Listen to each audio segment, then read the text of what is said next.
cells undergo a cell cycle. They grow, they replicate their DNA, they divide. They grow, they replicate their DNA, they divide. They just keep going, okay? But there has to be some control over that. And if there's something wrong, something happened wrong during replication, or something happened wrong during mitosis, we don't want that cell to continue to proliferate, to grow and divide. So there has to be some controls on it. So there's genes that regulate our cell cycle, okay? So we have genes called proto-oncogenes,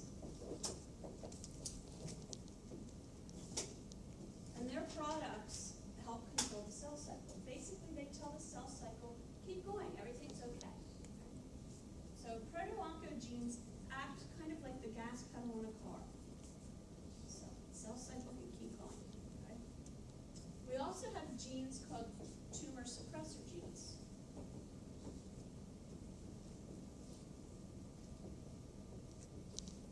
And these genes make products that tell our cell cycle to stop. So if something has gone wrong during the cell cycle, whether it's during replication or during mitosis or some such thing, the product of these genes tells the cell cycle to stop. When it tells it to stop, there's two things that can happen. Either the cell gets repaired, or if the cell can't be repaired, it has to be destroyed. Okay? So that's a control. And the reason why that's so important is what happens when you have uncontrolled cell division and there's a damage to the cell. What does it lead to? Or what can it lead to? It can lead to cancers. Cancers are cells that have lost that control and won't stop dividing and are damaged in some way, shape, or form. Okay? So this is an important thing for preventing cancers. When scientists study cancers, they look at proto-oncogenes and tumor suppressor genes. There's a very large percentage of these types of genes that are mutated in cancers, and some are specific to certain cancers, right? So, some viruses actually carry copies of oncogenes as part of their genome. Now, when proto-oncogenes are mutated, they become oncogenes. Yeah? Can you say the definition of proto-oncogenes again, please? It's genes that produce a product that plays a role in the control of the cell cycle, telling the cell cycle to keep going. Okay, thank you. So when these genes become mutated, they become oncogenes. Now think about it again as the gas pedal, right? It's gas pedal of the cell cycle. If these are mutated, then it's like a gas pedal stuck on. And so the cell cycle does not stop. It keeps going even if there's damage. Okay? Right? So proto-oncogenes mutate called oncogenes, and it's the gas pedal stuck on. The cell cycle keeps going. Okay? Tumor suppressor genes, if they get mutated, remember they're the brake pedal for the cell cycle. If they get mutated, it's like brake pedals that don't work anymore. Remember a couple years ago the Toyotas, where you put the foot to put your foot the whole way down and the car wasn't stopping? Same kind of thing, okay? The brakes don't work. And what happens if the brakes don't work? The cell cycle keeps going, damages don't get repaired or destroyed. Okay? So viruses, some of them actually carry oncogenes in their own genome. So when they incorporate into the host genome, they bring with them those oncogenes that are going to, over time and over multiple mutations of other things in the cell, may lead to cancer. Do they always? No, but they may. Some viruses stimulate oncogenes that are already present in the host. So some viruses we know incorporate into the host genome as a provirus. So when it incorporates into the host genome as a provirus, anytime you're messing with DNA, you're not sure exactly what you're turning on and turning off. Okay? And by a virus inserting its genome into our DNA, it may be turning things on or turning things off that aren't expected. Okay? So it might stimulate some oncogenes that we already have. Okay? And then some viruses just interfere with normal tumor suppression. And again, that has to do with when they get inserted into the host genome. So what kind of virus, yeah, So I just wanna make sure that I have that right, when the proto-oncogenes, when either of them pretty much get mutated, their reactions just keep going from there. yes. Okay. That's the end result, but how it happens is different. Right. Yeah, yeah. Okay. And with the tumor suppressor genes, So if did they're they change mutated. in anything? 'Cause like the proto, Yeah, I don't know if there's a name for it or not, but I've never heard one referred to. But what you have to keep in mind is that when the tumor suppressor genes are mutated, it keeps going and, you know, those mutated cells don't get fixed or killed, so. So what do you notice? So all of these that I've talked about, the virus is incorporated as a provirus. What kind of viruses can do that? Incorporate as a provirus. DNA viruses or RNA viruses? DNA viruses and retroviruses, right. Does that mean if you have a DNA virus, you're going to get cancer? No, right? It does not mean that. But there are some DNA viruses that are associated with cancers. So I'm going to go through all of these, and I'm going to skip one for just a little bit until we get to the next slide.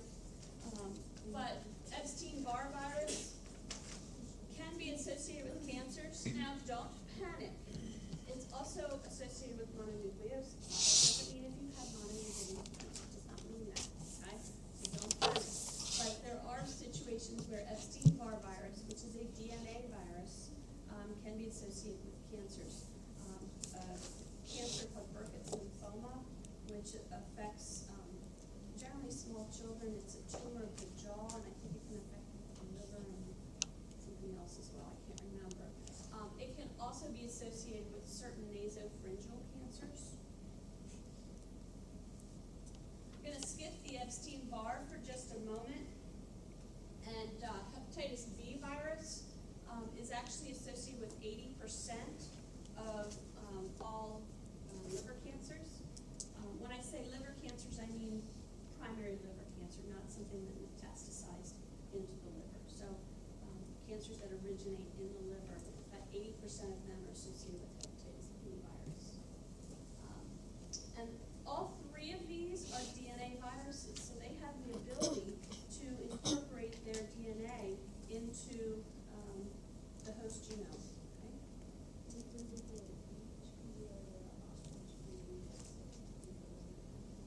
Hepatitis B, Hep B. And then human T-cell leukemia virus 1 and 2, and I believe there's more than 1 and 2. There's at least 3 and 4, if not even more than that now. But human T-cell leukemia virus, these are retroviruses. So why would retroviruses have that same ability? What do they do? Just a refresher.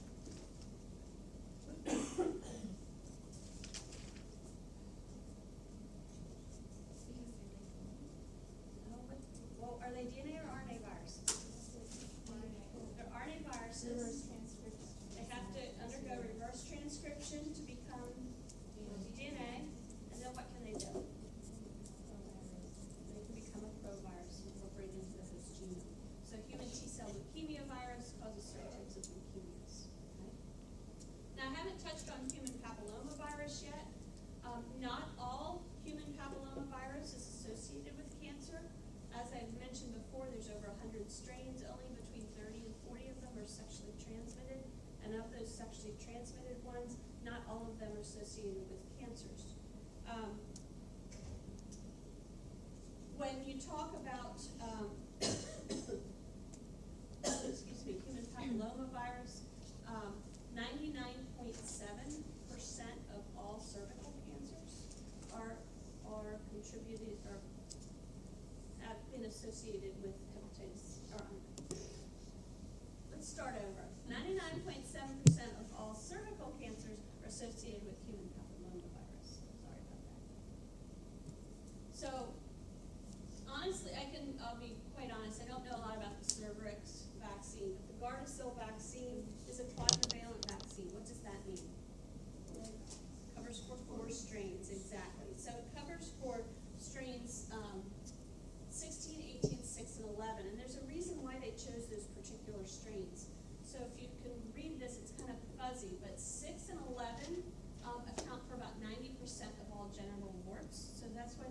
those two. It's not all the strains that are associated with genital warts, but it makes up a large, proportion of it, large percentage of it. And then 16 and 18 are associated with about 70% of all cervical cancers. So again, it's not all of the strains associated with cervical cancer, but it's the predominating strains. So that's why they've chosen these two for the vaccine. And they started vaccinating boys as well. Yes, But I'm at gonna get first- to that. Yeah, that's on my list. So when they started with the vaccine, they were just vaccinating girls. Girls get cervical cancer, well, not girls, but females get cervical cancer. They were vaccinating them. The virus is transmitted sexually, so if you vaccinate the girls, those are protected. But are the boys protected? No, and there are cancers that are associated with HPV that affect males. So, in addition to that, the genital warts obviously can also affect males. So back in, I believe it was 2009, they started vaccinating boys as well. And my son would kill me if he knew I tell this story every year, but when he was about, I don't know, whatever 2009 or 2010 was, however old he was back then, I took him into the doctor for a physical, and nothing against the males in this room, but 11, 12-year-old boys are kind of stinky,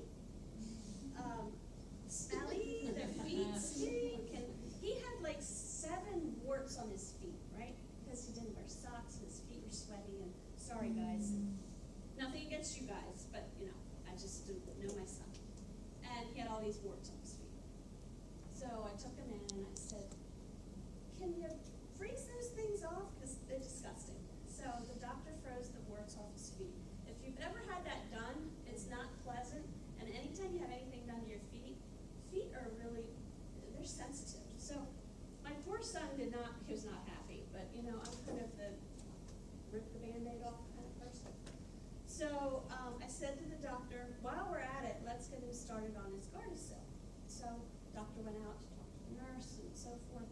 My son is pacing back and forth in the room, literally walking off the pain of getting these warts frozen off his feet. I felt really bad. Doctor comes back in and says to him, do you understand why you're getting this vaccine? He said, no. And the doctor said, well, he said, those warts are froze off your feet? And he said, yeah, just imagine I had to freeze them off of somewhere else. And my son's face went pale, and he put up no fuss whatsoever, and got vaccines. It was like the timing couldn't have been any better, because he understood. He understood. Wow, that would be not fun.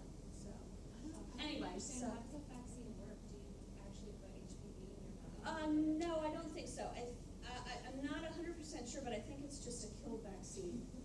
So it's not a live. What does that mean? It's been inactivated. It's inactivated. So it does just it remain dormant? Just a dead one? So you No. don't get the. No, all it does is it stimulates your immune response. So your immune system sees it It's an and antigen. mounts an Anything immune that response, reacts makes to the memory immune cells. system. The virus That's isn't burned in my alive, head. it's not active, so it can't do anything, so it just kind of dissipates over time, over a short period of time. The immune system has been educated. So, Okay, so if it comes into your body live, your antibodies will. yep. So that's the HPV vaccine. My Without immune system's Well, I know retarded, the so other I thing don't they know were what saying, that which kind of relates to the emerging virus with the AIDS, is like they couldn't just keep it contained because of travel. So Right, if right, you're letting boys continue to spread it, right, exactly. like you're actually providing some immunity to women and girls. Right, In right. addition, by Yeah, immunizing, absolutely. like if the boy is Right, immunized, they're not you're continuing. cutting the transmission is what's happening, you're cutting the transmission. And by vaccinating both, you're making it more likely that you're cutting the transmission. And of course, there's a lot of controversy with this, a lot of parents think, I don't want my 12-year-old being vaccinated against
change it for those individuals that have the adverse effects.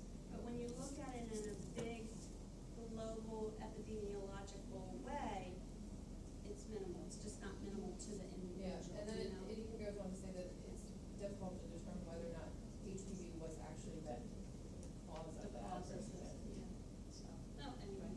So that's, HPV, vaccination, prevention, and so forth, okay?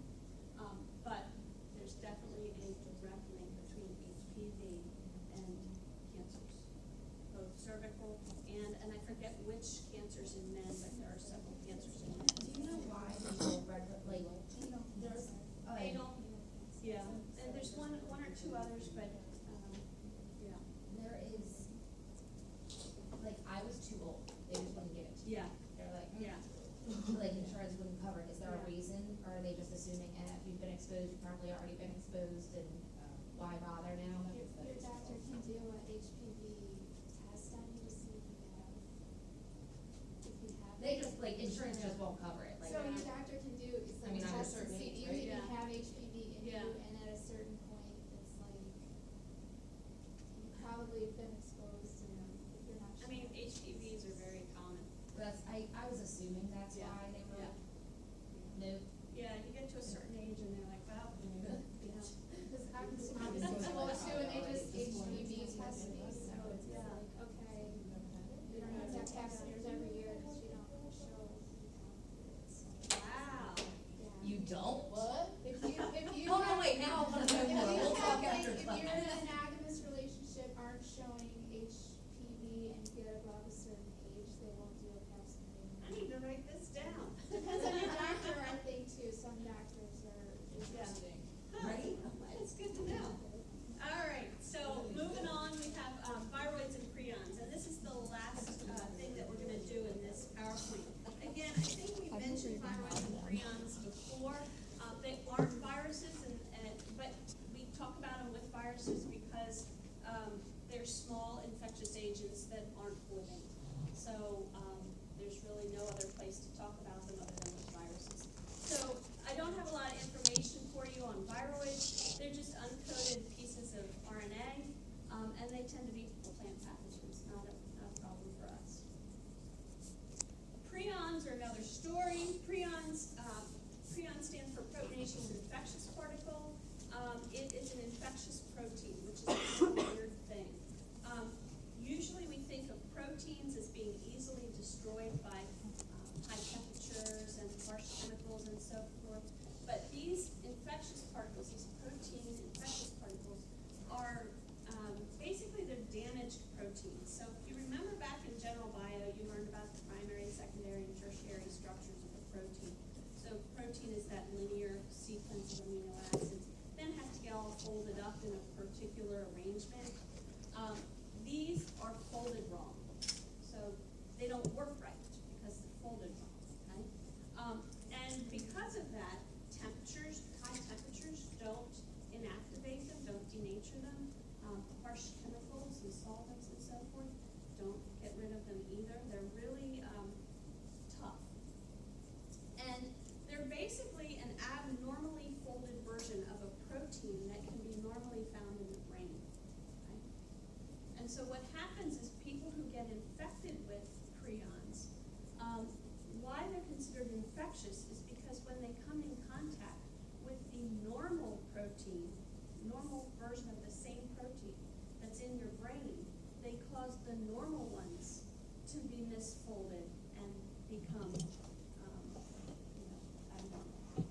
And then what happens is all those proteins accumulate in your brain and form plaques, and you get basically kind of a sponge-like brain, so to speak. That's why they call these spongiform encephalopathies, because if you were to look at someone's brain who has them, there's pockets of what looks kind of like a sponge, and then these deposits of the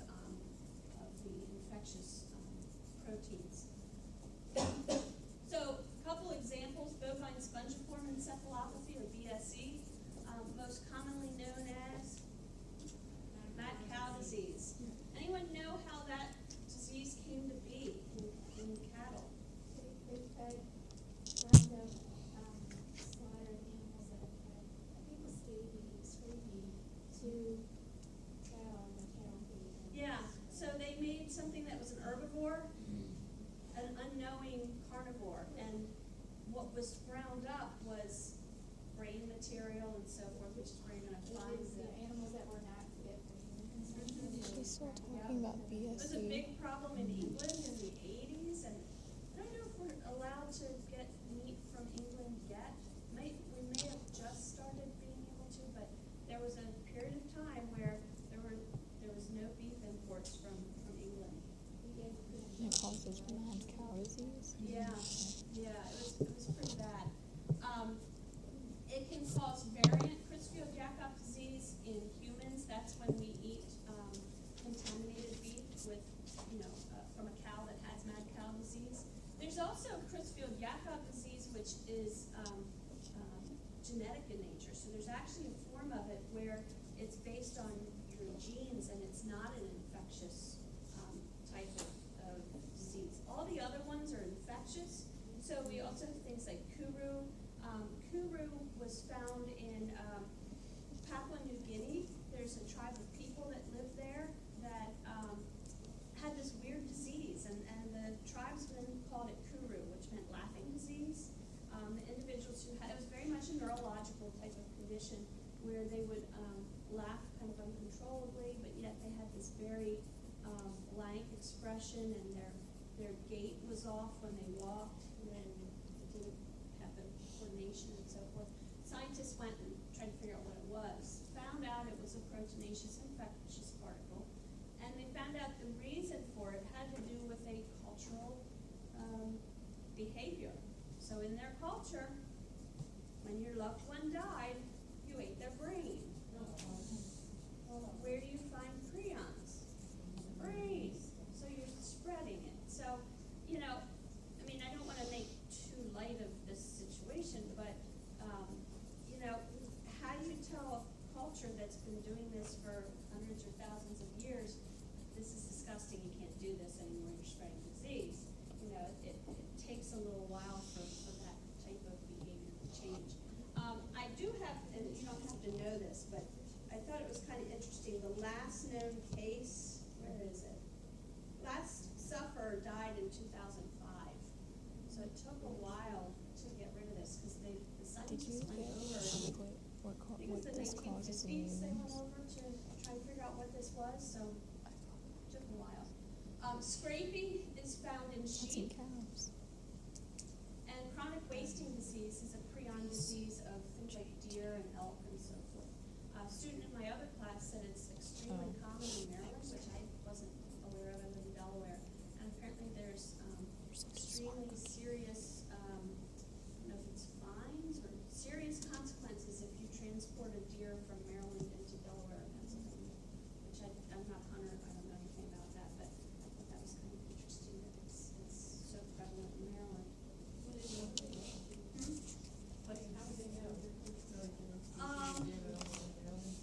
I guess, what do you mean? Yeah. And I'm saying, like, you can tell if they have, chronic wasting, they kind of waste away, it's a very, they don't look good. But if you kill it in one state and cross state lines, when you bring to the butcher, it's gonna have a tag on its ear, and that tag is specific to that. But I'm saying, like, what would be stopping someone from Pennsylvania bringing their tags down to Maryland, and just, you can't, they'll know that you can't bring your tags. So your tag unless they- says Pennsylvania. You Yeah, have to so hunt. let's say you come down to Maryland, shoot a deer, tag it Pennsylvania, take it back home to Pennsylvania, and There's, so If if you you wanna- get caught, right? if you get caught, But if you're- in Maryland before you reach the Pennsylvania state, they Right. ask you, let me see your But tag. there's, like, They see a nothing. Pennsylvania tag, they'll be like, hey, You you're have- gonna eat, you big fuck. Yeah, if you're driving, towards Pennsylvania, and you've got the tags on from Pennsylvania, and you're driving towards Pennsylvania, and you get stopped, I think it's. And they look for that. I would say You have the to DNR, have- they're out more than you are. They're out a You lot. have to have a license to hunt in the state that you're hunting in, so when I hunt, I have Maryland, Pennsylvania, and Delaware license, and I have to have tags for each of those states. The tags go into the corresponding license in the corresponding state. Wait, so why do they do that? Like, why is it such a big deal? Because they don't want the disease to spread into Delaware and Pennsylvania. Because apparently,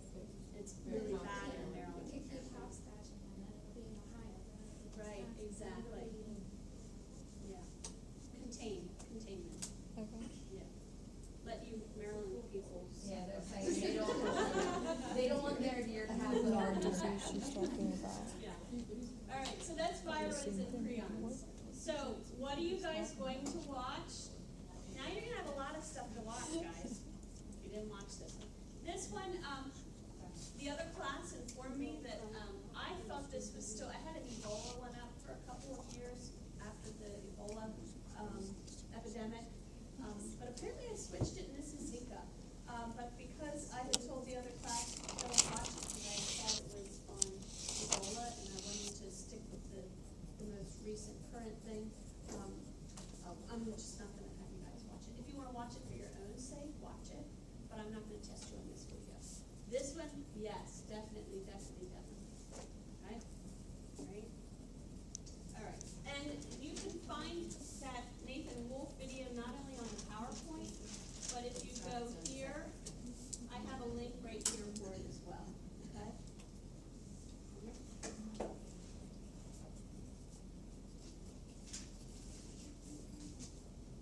All right. So we're going to move on and talk about our eukaryotes. So we've got about 35, 40 minutes, so we will definitely not finish. But it's all very straightforward, and all you have to do is if you see this little icon in the center, you click on it. You can't see my mouse for some reason. Let me duplicate. Now you can. So all you have to do is click on that icon. In this PowerPoint, we're going to And be, it's like Charlie Brown's teacher, but I get very nervous of doing voice recordings, so yeah. Anyway, so any slide that we don't get to, just click on the icon for each slide, and it's going to have the audio for exactly what I would have said in class. Okay, all right. So eukaryotic organisms, what do they all have in common? The membrane-bound nucleus and organelles. Yep, membrane-bound nucleus and membrane-bound organelles, right. So what are the four kingdoms? Plantae, Animalia, Protozoa. Nope. Protista Archaea. and fungi. This is a joint effort, right? So we're not going to talk about plants because plants aren't directly part of micro, but we'll talk about the other three. So we're going to talk about fungi. This is an example of a microscopic image of a mold. So we'll talk a little bit about molds. These are mold spores. These are those things that some of you have a hard time with. I know I do sometimes.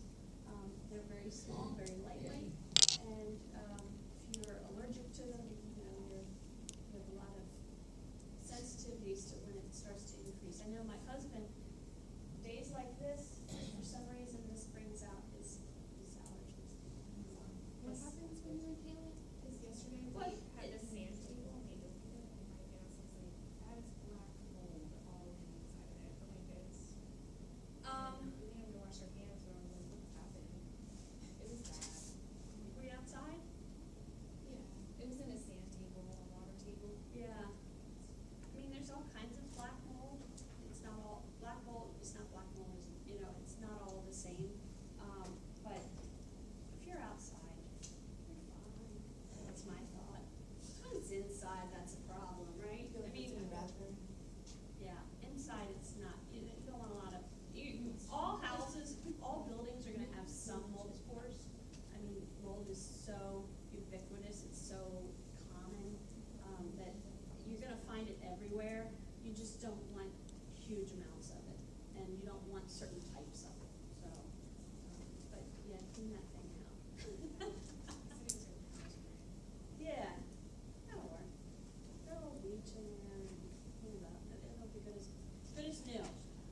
So we'll talk about fungi. Then we're also going to talk about animals. So this will be something that we talk about. Anyone know what this is a part of? Part of a tapeworm. Yeah, it's part of a tapeworm. I believe I have one of these on the workroom of the micro lab. If you look, I chose very carefully the pictures that we put on the outside of that little workroom. I think I chose this organism. Actinia solium. And then we'll also talk about protists. So this is a microbiologist's favorite protist. Most microbiologists like this one. I'll explain why in just a little bit. And I have this one on the microbiome. So take a look. All right, so we're going to start first with fungi, and the study of fungi is called mycology. When we talk about fungal infections, we talk about mycoses. So one fungal infection is a mycosis. When you're talking about them as a whole, when you're talking about multiple fungal infections, it's mycoses. So you take that I and you change it to an E, the plural. So some information about fungi: they are eukaryotic. They do have cell walls. Their cell walls are different from that of bacteria in that they don't contain peptidoglycan. Most fungi are multicellular. However, there are exceptions, such as yeast, which are unicellular. Fungi are chemoheterotrophs, and they absorb their nutrients. Remember when we talked about classification, and we talked about the making of that fifth kingdom, and we said that the reason why we have that fifth kingdom, which is fungi, is that prior to that, scientists hadn't really looked at how organisms acquire their nutrients. They more looked at reproduction. And so by looking at how they acquire their nutrients, they found that there was a group of organisms that were very different in how they got their nutrients, and that would be these organisms. Okay?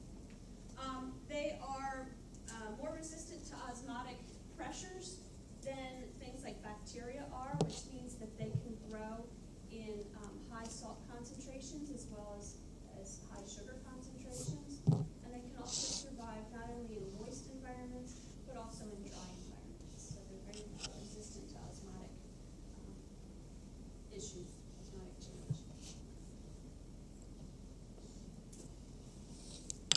You said high salt and high what? Sugar. Yep. Things that would normally cause cells to do what? Dehydrate. So it's hard to read that, but that says fungi important in microbiology. So most people, when you think fungus, you think of things like mushrooms and toadstools and things like that.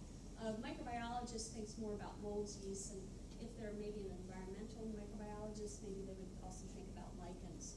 So we'll go through molds and yeast. I just want to mention lichens. Lichens are an interesting type of fungus in that there is a mutualistic relationship between two different kinds of organisms. It's a fungus and a photosynthetic organism. So lichens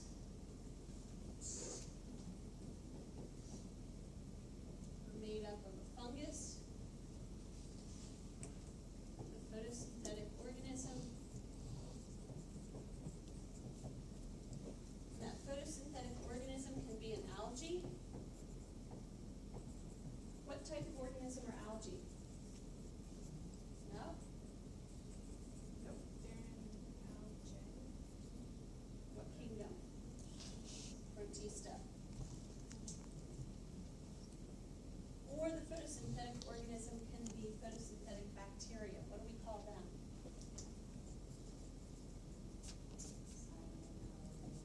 Yep. Yep.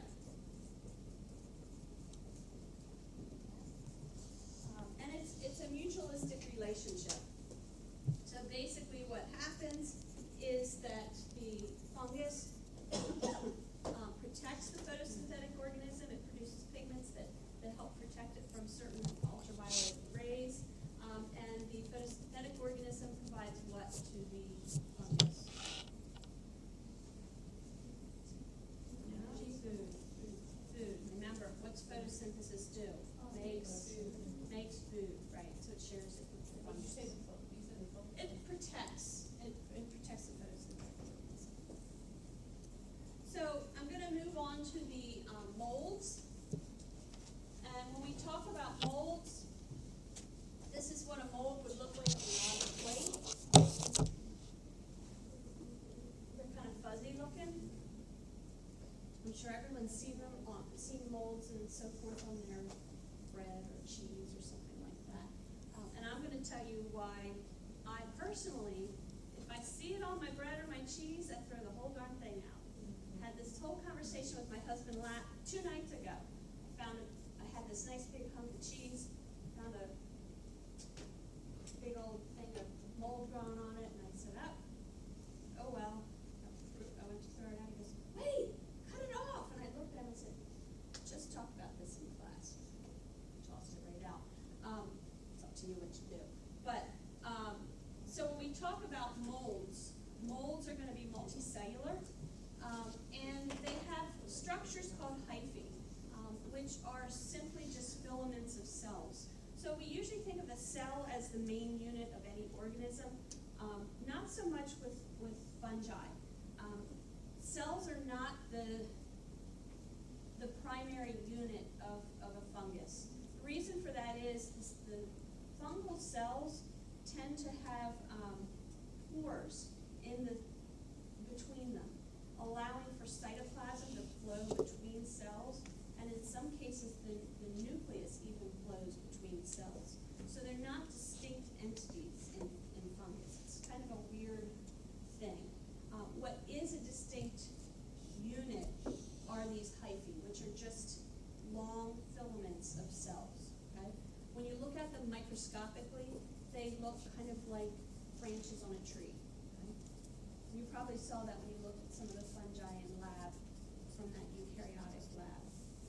Things like rhizopus, you probably saw those long filaments. Those are hyphae. Okay? So we have 2 types of hyphae. We have vegetative hyphae and we have aerial hyphae. Vegetative hyphae acquires nutrients, right? So if you were to take this agar plate and flip it over and look at the back side of the plate, what you're seeing through the agar is the vegetative hyphae. So the vegetative hyphae is going to grow down into the medium, okay, and acquire nutrients. It's going to absorb nutrients from the medium. On bread or in cheese, it's going to grow down into the cheese or into the bread. Now, hyphae are microscopic. You're not seeing them, okay? Growing down into the medium, okay? Aerial hyphae are concerned with reproduction. That's the fuzzy stuff on top. And that's what's producing the mold spores. Mold spores are very light. They float in the air. They land on another surface. They germinate. Now you got more mold, okay? So why don't I keep the bread or keep the cheese? Well, guess what? That one, they're producing aerial hyphae, so they're likely to be producing spores, which are spreading through whatever the bag of bread is or the container has the cheese in. So they float around. I don't want them because they're probably on other parts of the cheese or the bread. Also, there's vegetative hyphae that are growing down into the bread and into the cheese, and I can't see them. That's why I personally don't. But I know a lot of people that just cut it off and go about their business and they're fine. They don't. You are saying no. Yeah, that's. Yeah, I don't quite like it myself, but a lot of people do eat it and they're perfectly fine. So, it's just a matter of preference. Sometimes a little bit of knowledge is not a good thing, right? So, my husband's like, oh, we should just eat it. All right, so I want to talk about what mycelium is. So mycelium is basically hyphae, but it's when it's visible. So, for example, we would call this the aerial mycelium because you're able to see this. Hyphae are the individual filaments which you can only see microscopically. Okay? So you can't see hyphae unless you're looking at a microscope. So the individual filaments, when you have lots and lots of filaments together, like a colony, you have lots of filaments together, now you can see all the fuzziness, and we call that mycelium. Okay? We generally say we have the aerial mycelium, and underneath we have the vegetative mycelium. If we're looking at it microscopically, we refer to it as hyphae. Okay? Make sense?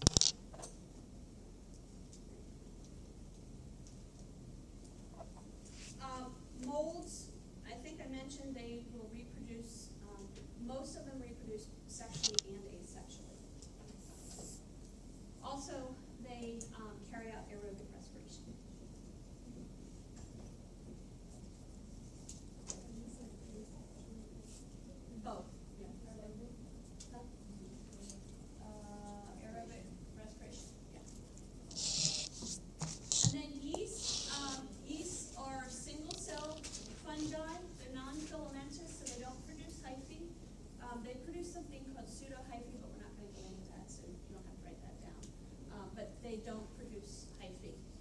Unicellular, they reproduce asexually, by budding, and we talked about budding when we talked about binary division. Yeast can carry out aerobic respiration, but in addition to aerobic respiration, they can also carry out fermentation. What type of fermentation do they carry out? Alcohol fermentation, right? Exactly. Some yeast are pathogens. Some yeast aren't. Some live normally on your body and in your body and cause no problems. Others normally live on your body or in your body and don't generally cause problems unless the balance of the normal flora has been disrupted, and then they can lead to opportunistic yeast infections, which we'll talk about when we talk about overuse of antibiotics. So Yeah. yeast and bread Yes. are still fermenting alcohol, is the alcohol just cooked off? Like that's why we don't. Yep. Yep. And the fluffiness in your bread, what do you think that is? I know it's the CO2 bubbles Yeah. that Yep. expand and Yep. give you the, I knew that. Yep. I was Yep. like, The alcohol is all. I know you said the alcohol fermentation, but what, was it anaerobic or aerobic, did you say that as well? They also can do aerobic. All right, so I want to talk a little bit about a weird group of fungi. And you know something, maybe we should pull this down. It's hard to see. John, can I get your help? Thank you. Thank you, sir. All right, so there's a special group of fungi called dimorphic fungi. So what does di mean? Two. What does morph mean? Shape or Change. form, right? So these fungi have two different forms, and they're temperature dependent. So at 37 degrees Celsius, they grow as yeast, and at 25, they grow as mold. Now, most mycology labs set their incubators at around 25 degrees. We usually grow molds and yeasts around 25 degrees. Okay?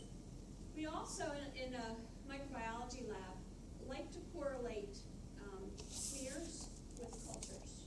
So in a bacteriology lab, let's say you're doing a urine culture and you do a gram stain and you see gram-negative rods, but you grow Enterococcus, which is a gram-positive cocci. There's no correlation, they don't match. So you kind of have to go back and look at the smear, make sure it was read properly, make sure everything's right with the culture, because you want those things to correlate. They're from the same sample, right? So the same kind of thing goes on with a fungal culture. We do a special type of smear in mycology, looking at the original sample, then we set up a culture. You want them to correlate, right? If you see yeast, you want yeast to grow. If you see hyphae, you expect, molds to grow. So you like that correlation. It's necessary. So if you get a certain sample and on the smear grows, well, not grows, but on the smear it appears as a yeast, where's that sample come from? Person. What's the temperature of a person? 37. So you see it as a yeast. You wait a couple days, you look at the culture, which has been incubated at 25, but all you see is a mold grow. Well, you've got to figure out why they don't correlate. Is it that there's also a yeast in there and it's hidden underneath the mold? Or was there a mistake? Or could it be dimorphic? So the way in which you test to see whether it's dimorphic is you take that mold that grew at 25 degrees, and what could you do? Grow it at 37. Subculture it, grow it in an incubator at 37 degrees.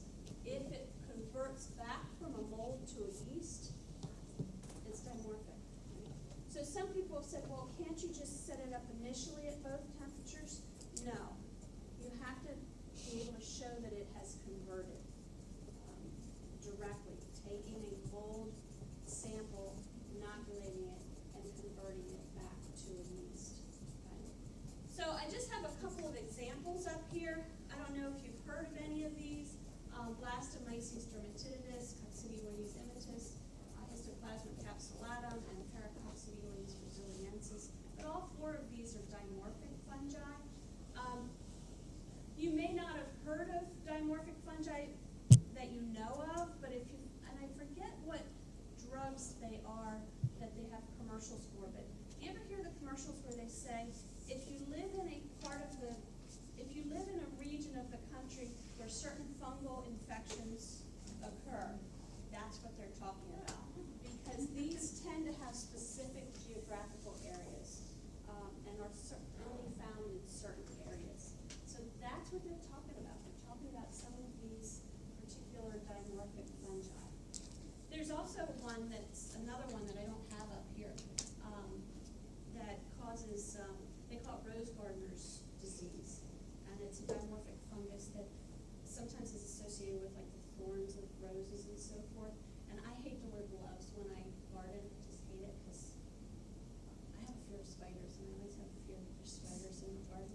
gloves, but then I have to be very careful. I know, I'm neurotic about certain things.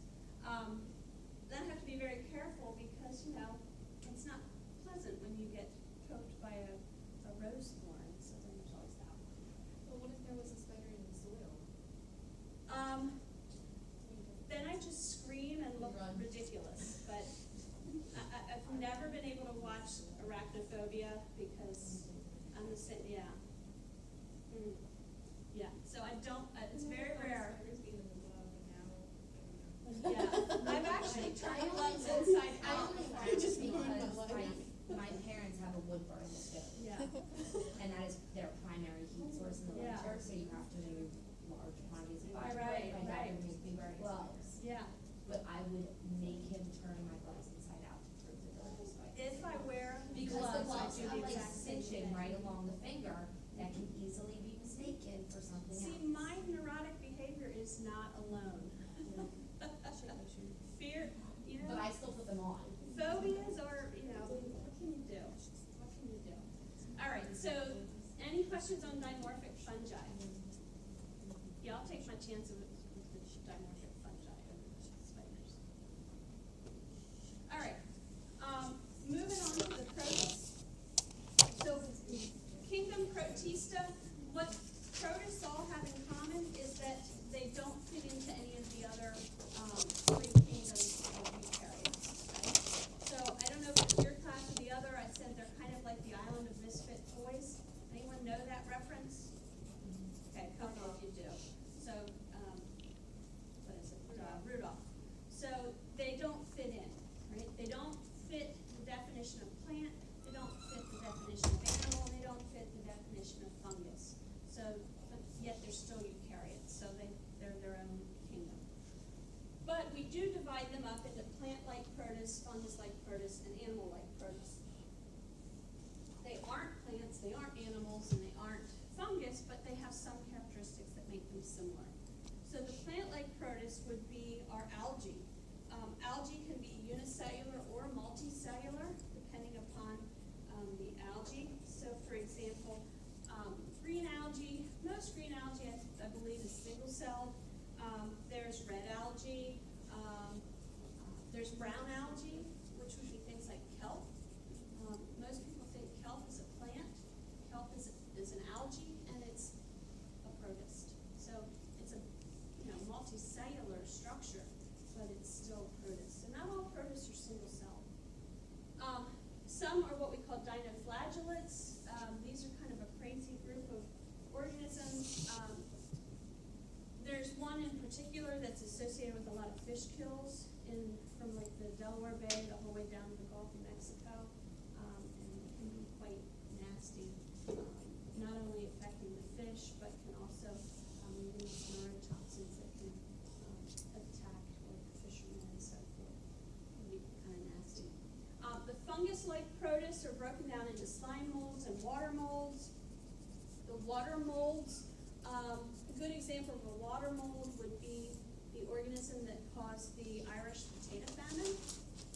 Most people think it was an actual fungus that caused the potato famine. It was actually a fungus-like protist. So, anyone familiar with the Irish potato famine? A little bit. So it happened in the mid-1800s. Their potato plants were infected with a water mold, killed off the crops. Apparently the Irish only ate potatoes, which surprises me because they're surrounded by water, so they have a lot of fish around there. But anyway, it was devastating, and it was a famine.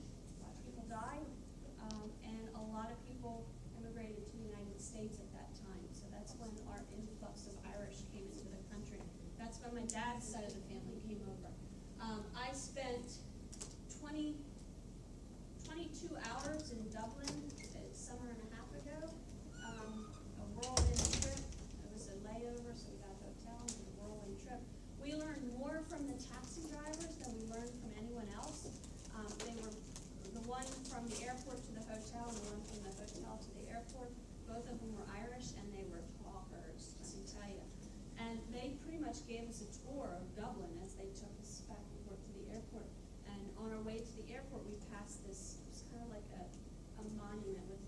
statues, in honor of the victims of the Irish potato famine. And he was telling us a little bit about it, and I said, oh, that's when my dad's family immigrated to the United States, and he got very serious. He had been very animated. He got very serious. He said, yours were the lucky ones then. Your family were the lucky ones. Because so many people died during that, and it was because of the water mold that attacked the potatoes. Slime molds, most people aren't familiar with the slime molds until I show them a picture, and I need to put a picture on here because as soon as I show it, everyone goes, oh, I've seen that. So a good example of a slime mold is one called dog vomit. Anyone know what I'm talking about? Yes, So wait, let me pull up the picture. I really need to add it to the PowerPoint. Dog vomit slime mold.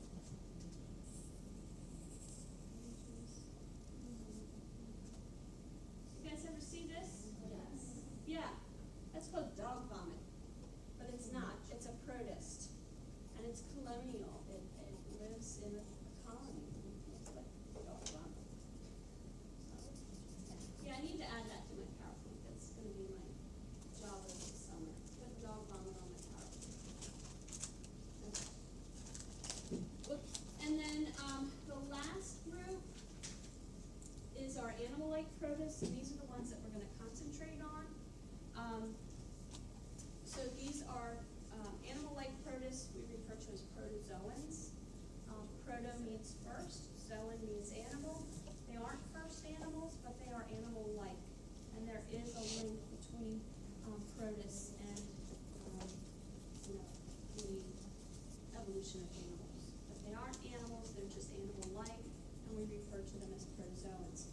Some protozoans are parasites, some are free-living. Free-living means they don't cause disease, they just live on their own in the environment. But some are parasites, some are both. Right? Like chlamydia, isn't that one? No, that's bacterium. What does that have to do with the one? That is, Oh. yeah, that's a protozoan. Yep. So, when we talk about protozoans, we oftentimes talk about parasitology, which is another branch of microbiology. Just like mycology is a branch that studies fungus, parasitology studies parasites. And so there's three main classes of parasites. These are not taxonomic levels. They're not, domain, kingdom, phylum, class, so forth. It's just general groupings. So we generally classify our parasites as either unicellular parasites, which are usually protozoans. Protozoans are single-celled. Worms, which are formerly known as helminths, and ectoparasites. What does ectoparasite mean? It's ecto. Outside of. So give me an example of something that might be an ectoparasite. Tick. What else? Flea. Huh? What? That's a leech, would a leech be one, or are they Yeah, I two guess different? leech would be one. Yeah. Lice. Lice. It's soon time for this other one. Some people have seen them. Mosquitoes. Oh, storms are coming. I thought I saw The this. storms are coming. I thought they'd be here hours ago. All right, so those are ectoparasites. Now, the unicellular parasites and the worms are generally endoparasites. What's endoparasite? Inside. Right? So they're usually inside. Know these three terms. Which one's usually inside? Usually the unicellular and the worms. So is the unicellular, would that be like scabies? Or is scabies outside? Scabies is outside, That's what it's in your stain, right? but it's still basically outside. Yeah. And they're like feces. Yeah. Yeah. It's like you learn about scabies and all that nasty stuff.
mind, but don't forget, we've got the icon that you're gonna watch the video and then you're gonna listen to me, Charlie Brown teacher for a while, okay?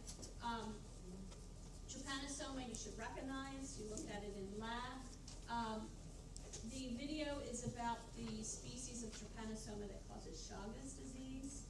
There's also a species that's found predominantly in Africa that causes African sleeping sickness. But the one in this video is Chagas disease, which is more Central and South America. Giardia lamblia, this is everybody's favorite parasite if you're a parasitologist, and trust me, I spent a lot of time in the parasitology lab, and 9.5 out of 10 times, this is what we saw. It's got a global distribution, it's very common anywhere you go. Sometimes it's referred to as beaver fever because they're found in beavers, and you don't want to drink water downstream from a beaver dam because you'll get it. And it's a diarrheal disease, can be kind of unpleasant. And it resists chlorination. So if you're camping, don't drink water downstream from a beaver dam, even if you put a chlorine tablet in, because they resist that. They can be a problem in swimming pools and things like that. Naegleria fowleri is this one here. It used to be only found in warm areas. Virginia used to be the furthest north that you would see them up until last summer. Where's the furthest north that they've been seeing now? Right here, like literally in northeast. And Comalingo as well. I think there were 2 cases. One, I think they survived, the other, they died. You'll watch the videos. This video was from, I think, 2 or 3 years ago, and she was only the 3rd person ever in this country to survive it. So make sure you watch that. Cryptosporidium looks like this. It's a diarrheal illness. It's a big problem in immunocompromised individuals, and like Giardia, it resists chlorination. And then the last one is Plasmodium. Plasmodium lives inside of red blood cells. Plasmodium causes malaria. There's 4 species of Plasmodium. Do not call malaria an emerging viral disease. It's not a virus. It's a protozoan, okay? It happens every exam. Don't do that. Yeah. So I forget what the name of my Hold that. If we're talking mold, hold on for just a second. Let me finish Plasmodium. So make sure you watch this video. This is a long one. All the other ones are like 2 minutes. This one is about 18 minutes or so. This one talks about why we can't get rid of malaria in modern times. And it talks about 3 main reasons. So make sure you know those reasons why we can't get rid of. Because this one, I can guarantee you, is going to be a required essay. So make sure you watch it. Yes? So, there's this mold, that my grandfather used to have to use, learn because I've been called once spicy. He ended up losing his eye. There's only 5 people reported in the United States, and he's the only person that's living. Wow. But I forget what the name of it is, like really good. Let me move on and you can tell me about it after class. Let me finish up with just an overview here. The last group are the worms, or helminths.